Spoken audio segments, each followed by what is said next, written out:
Let's get some Arizona Cardinals talk. Got to prep myself for later today. That's a lie. I don't actually know if this is what they're talking about. They said they'll send me questions later. I'll tell you guys about the experience tomorrow. That'll be kind of fun. Little story time on the Ben Garcia show. Okay. There was a little debate on social media yesterday. A guy that has gone after me a couple of times, but I don't think I don't know. I don't want to attack anyone personally, but Mike Jurecki put out that it's a make or break year for Monti Ossenfort and Jonathan Gannon, meaning if they don't make the playoffs this year, they are 100% getting fired. And then Johnny Venerable quote tweeted Mike Jurecki like, this is just false. It's dumb, all that stuff. This is more of a make or break year for Kyler Murray. And we've talked about this ad nauseum. I don't need to get into the fact that Kyler Murray has to be a more consistent player in 2025. He has to be someone that from week 1 to 9 is the same player in weeks 10 to 18. Kyler has to be better, but we know that. I'm not breaking any news. So, although we know Kyler has to be awesome, I'm not breaking any news here. It is a make or break year for Kyler. We could argue that maybe Kyler Murray's make or break year means we just know he's not the guy, but he could still be back next year. And some people are on the fence about that. I'm more skeptical than the everyday Cardinal fan that Kyler is just going to figure out in year 7. I hope he does. My life gets 10 times better if he does. You know, more national TV appearances, more money, more all that good stuff if Kyler is awesome. That's where we'll go. However, the issue with that is I just don't know if he's going to figure it out in year 7. I hope he does, but we'll see. There's arguments to be made. Cliff Kingsbury was a buffoon, and he was as a head coach, and Kyler has never had as good of a team around him as he's going to have this year, and he carried that 2020 team, if I'm not mistaken, to the playoffs. I think it was 2020. And I would agree with a lot of that stuff. But it's year 7 now. Kyler has to be more consistent, but that's not the point. Is there a world where Monti Ossenfort and Jonathan Gannon are coaching for their jobs in 2025? And I don't think it's something that you can just dismiss. Although I do think Jonathan Gannon and Monti Ossenfort have a longer leash than Kyler Murray. I think this season would have to be a disaster for both guys to get fired. But they're not untouchable. If the Cardinals just missed the playoffs and it's because Kyler was up and down and he wasn't good enough again and he plateaued after week 9 and post-bye week Kyler Murray reared its head. No, you're not firing those two guys. But there is a world where it's year 3. You have a really talented team around you. Your schedule is really easy, for the most part, cake for like the first 12 weeks. You have to perform. And it's not enough to be able to change the culture. Because at the end of the day, although I do think both guys are going to keep their jobs, Monti Ossenfort and Jonathan Gannon haven't proven anything. And they know that. That's not me going after either guy. I've sung the praises. Jonathan Gannon has helped change the culture here. Monti Ossenfort has helped bring talented players here. Strategically signing them, not overpaying for washed players like Steve Keim did.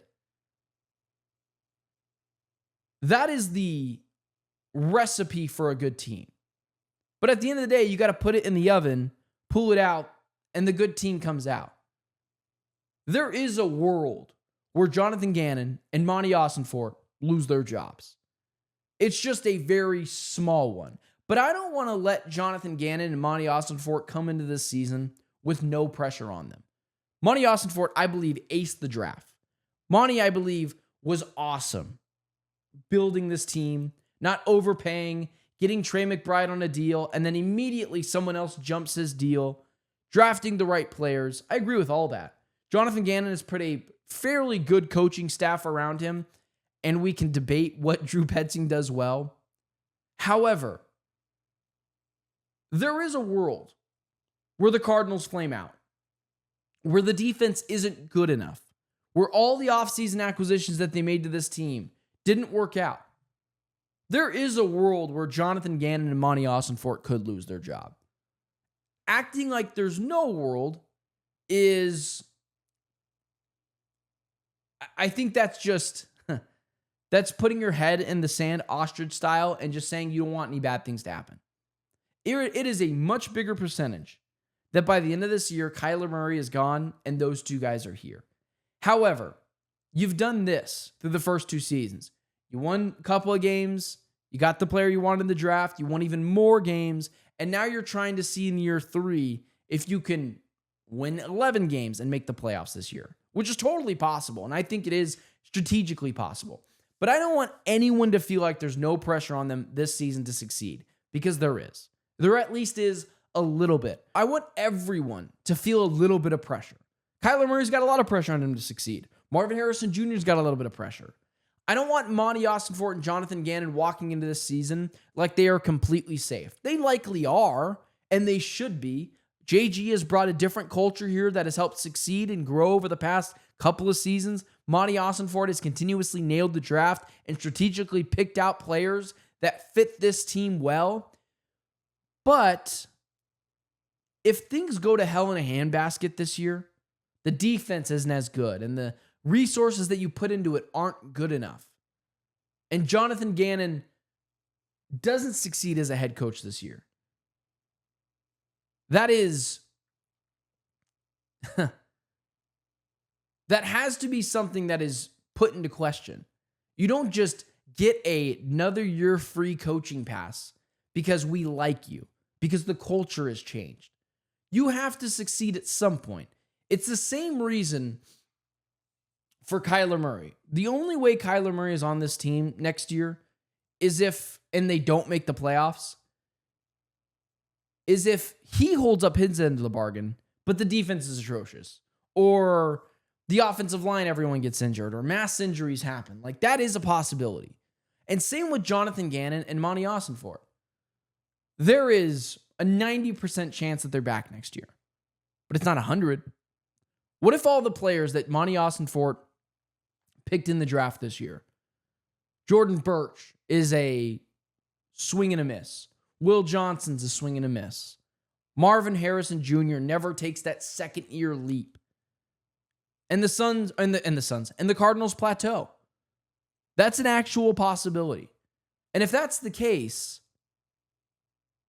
guys could lose their jobs.